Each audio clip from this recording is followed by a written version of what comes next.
What do you look for in gear? Gear, I look for usability.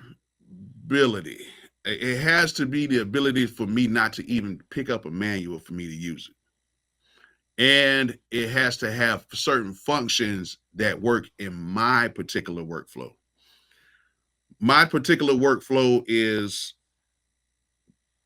standalone with sometimes I do a hybrid setup, sometimes I'm in the box, but most of the times it's in standalone because I just have I'm more fluent at that. It just sounds great coming out. But I have to have keyboards that have the multi-timbral. I like those. Some people like to collect one keyboard for just 10 particular sounds, or this other keyboard for these two particular sounds. I like to have multi-timbral boards so I can run everything. And then of course I like to have sounds. If I'm working in the box, I look for certain type of sounds in the box that sound like keyboards because I'm just tuned to that sound. So yeah, that's my thing I look for in gear. And it's just, cool stuff that everybody can use. I'm not necessarily looking for the most expensive stuff because some of the expensive stuff I really don't hear a difference with. Mm-hmm. And then there's some stuff that's fairly cheap that I can hear a difference in from what I'm trying to accomplish. And I think Gotcha. that's what people need to look for in gear. Don't look for necessarily a name. Look for is it giving you the results that you want? And that's the way I look at gear. Gotcha. Gotcha. So what you say? What's your setup? You say you what? You say you stand alone?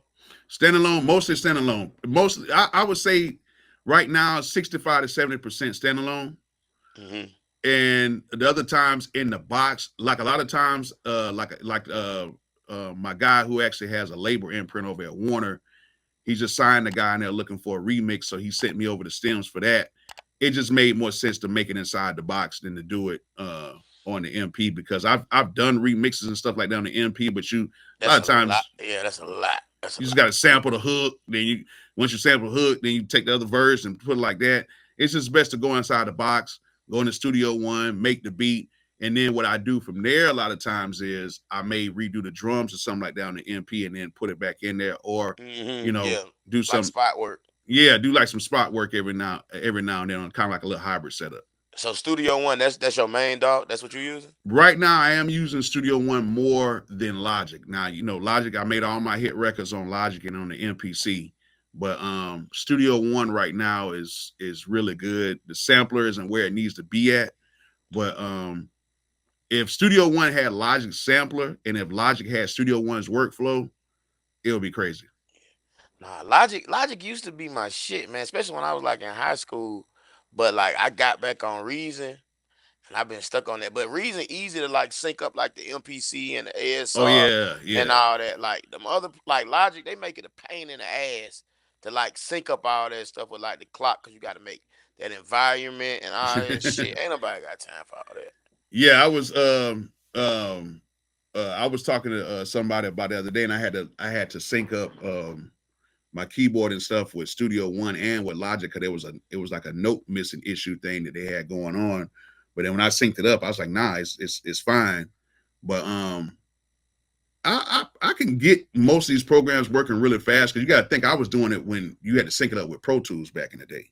Yeah, yeah, yeah, And I yeah, was doing yeah. it on a Pro Tools inbox and on a PC, and I had to figure all that stuff out. So when I Yeah. tracked in, I used to track in all my beats that way. Mm-hmm. You know what I'm saying? But hey, Gotcha. they saying it's supposed to be a MPC leak. They say it's supposed to be, you never know what's going to happen with that. It's an MPC leak, y'all. Oh nah.